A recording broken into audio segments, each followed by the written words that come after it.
Well, good morning and welcome everyone, especially if it's your first time here in church. My name's Nick. I'm on staff here. And so Father Jerry's away on pilgrimage, and he's with 50 plus other people. And you'll see an image just in a moment. And him and Father Ray had just finished celebrating Mass at the Infant of Prague Church, and they're all having a wonderful time. So continue to pray for them. Yeah, they're having a good time while they're touring Europe.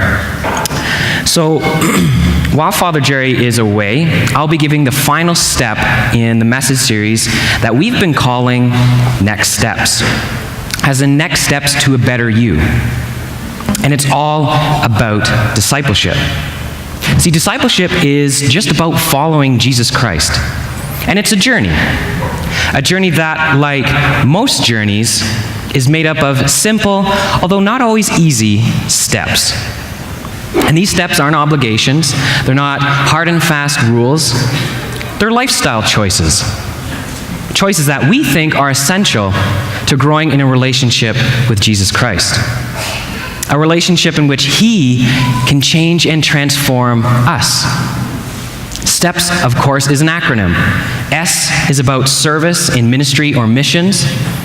T is about tithing and giving.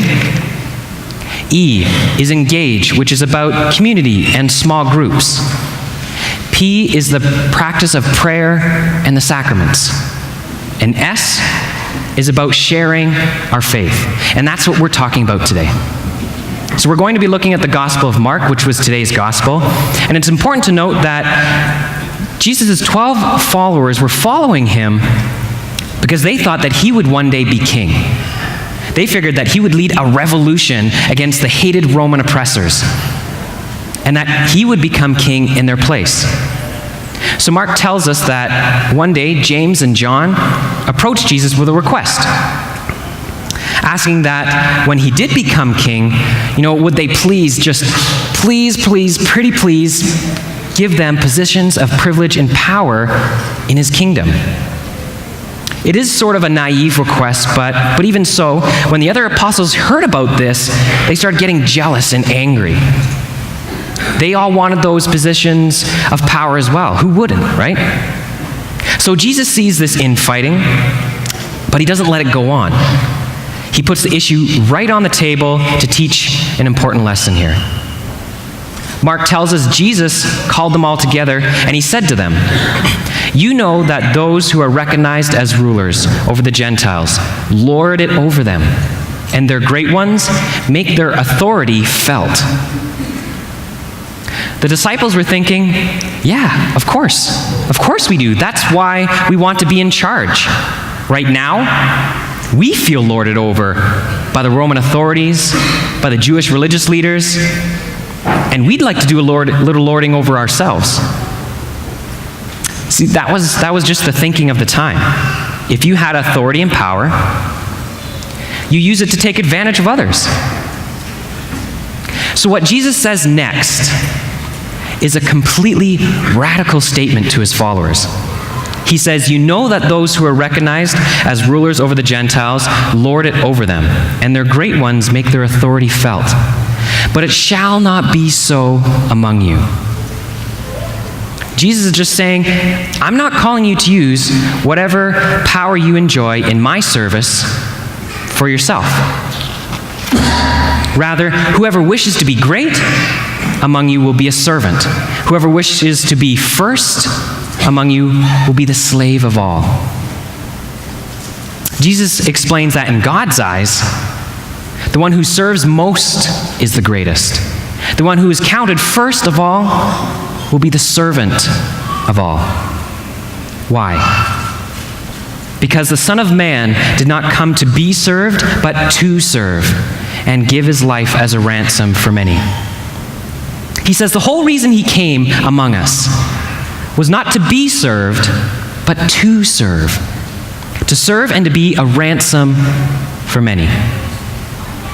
See, when we use the word ransom, we usually think about a kidnapping situation in which the kidnapper usually has some demands, like money or something else. In Jesus' day, the word ransom was used much more widely. If you were in debt to someone, and you couldn't pay off that debt, then you would become their servant and you would work and pay it off. Unless, of course, someone else stepped in and paid off that debt for you. That was a ransom. So Jesus here teaches the apostles that he came to pay the ransom for humanity. Every single person has been born in sin. Now, being born in sin does not make you a bad person. It makes you a slave. It means that even though there's good we want to do, we don't do it. It means that even though there's bad stuff we want to avoid, we don't avoid it. Sin is the reason maybe why you yell at your kids, maybe even though you don't want to do that. Sin's the reason why you don't have control over your eating habits or spending habits or your temper. Sin is why we hurt the people we love the most. See, the story from creation, right from the beginning, is that God created the world good. He created man and woman very good. But at a certain point, as a human race, we turned our back on God. And so sin entered the world. That story is our story, and we've all let him down. There's been moments, seasons, decisions, times in our life that we have turned our back on God. And it wasn't just a one-time deal either. It's an over and over again kind of deal. In fact, sin can be so pervasive and persistent in our life, in my life, that it is a form of enslavement. Creating a debt that we cannot pay. That was paid for me and for you by Christ on that cross. Thus, he is our ransom. A ransom he pays out of love, and only out of love. It's a ransom we do not deserve, we didn't earn, and we could never work or pay it off. There is one thing we can do with it. We can share it. See, God charges us and sends us to share this message with the whole world, with everyone. And gospel, it just simply means good news. And that's what we're called to share with everyone. Now, it is true that the church has from time to time been quite effective at communicating this good news by making it sound doom and gloom.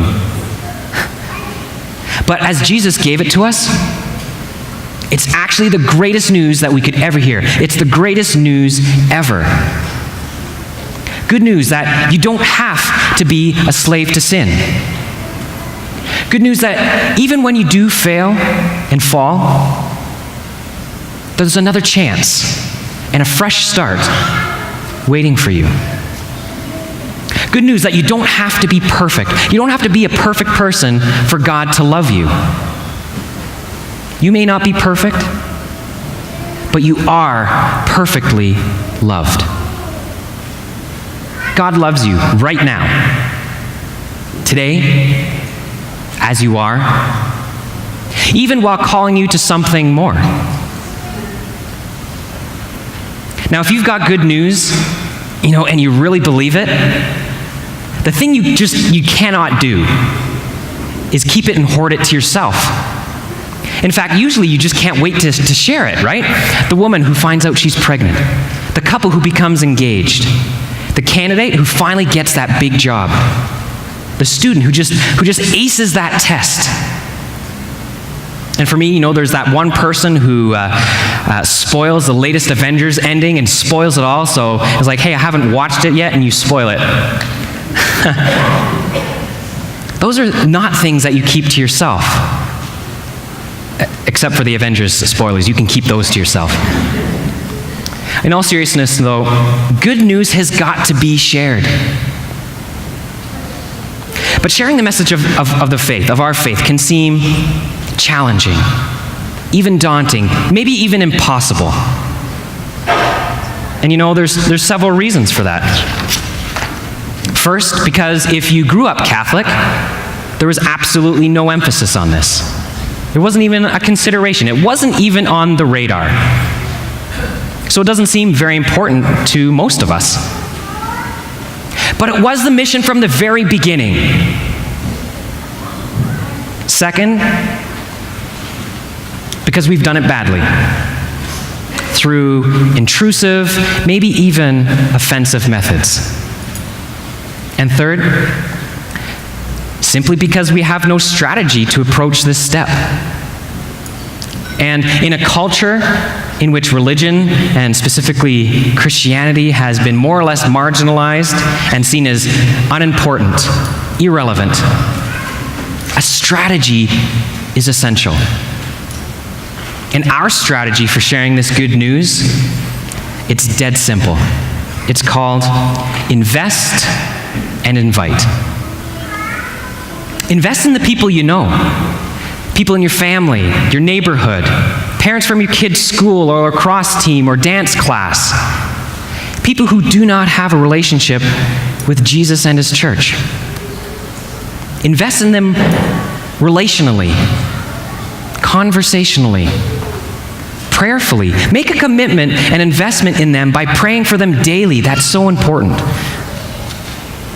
And then when the opportunity arises, and it almost always eventually does, invite them to church. Offer to take them to church. Or maybe just meet them here. Promise them brunch or coffee afterwards. And you know what? Make it your treat. For our part, as a church staff, we promise and we pledge to partner with you, putting time and effort in making sure your guest has a great experience. And all of us can help out in other ways too.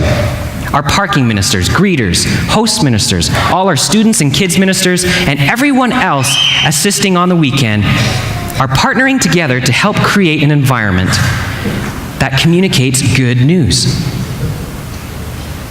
And everyone else, all of us, can do that too. We can help out by parking off campus and freeing up a parking space for a guest. We can create empty seats at optimal times by going to less crowded masses. We can smile and greet guests gladly and warmly. Sharing your faith is essential to discipleship, which is just all about following the Lord, step by step, on the path of greatness. A little bit more today than yesterday. A little bit more tomorrow than today. And in the process, discovering a more successful and greater way to live.